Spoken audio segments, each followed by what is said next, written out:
کہ کیسے ہم جج کریں کہ جو روحانی معالج ہیں یا جو عاملین ہیں وہ جو ہے وہ اس بینچ مارک پر پورے اترتے ہیں، یا پھر صرف انہوں نے بھی سوشل میڈیا سے چیزیں سنی ہیں، دیکھی ہیں اور وہ آگے سے انہوں نے بیان کرنا شروع کر دیا؟ جی، آپ کا سوال وقت کی نزاکت کے حساب سے بہت اچھا ہے، جی بالکل۔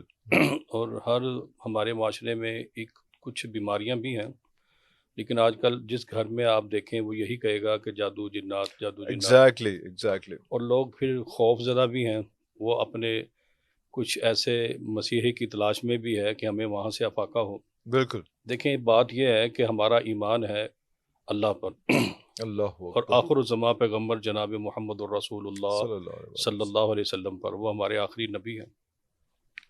اللہ کے رسول صلی اللہ علیہ وسلم نے ہمیں کسی میدان میں یتیم نہیں چھوڑا، اللہ اکبر۔ ہر لحاظ سے ہماری وہ فلاح و بہبود کا کام کر کے گئے ہیں۔ کر کے گئے ہیں۔ ایون کہ جب آپ صلی اللہ علیہ وسلم نے انسانیت کی خدمت شروع کی، آپ کو درس دیا، تدریس کی، تو اللہ کے رسول صلی اللہ علیہ وسلم واش روم جانے کا طریقہ، اللہ واش روم سے باہر آنے کی دعائیں، کا طریقہ۔ اور منکرین کافر یہ کہا کرتے تھے کہ آپ کا نبی کیسا ہے، وہ تو آپ کو واش روم کا طریقہ بھی بیان کرتا ہے۔ بیان کرتا ہے۔ تو کیا اس معاملے میں ہماری رہنمائی کر کے نہیں گئے؟ بالکل کر کے گئے ہیں۔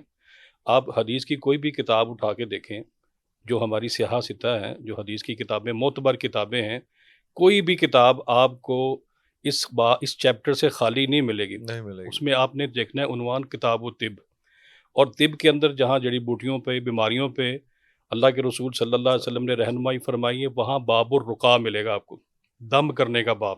اللہ اکبر۔ وہ دم جو اللہ کے رسول صلی اللہ علیہ وسلم نے بیان کیے ہیں جن بیماریوں میں، اور جو ہماری رہنمائی کی ہے، وہ آپ کو سیاستہ سے مل جائے گا۔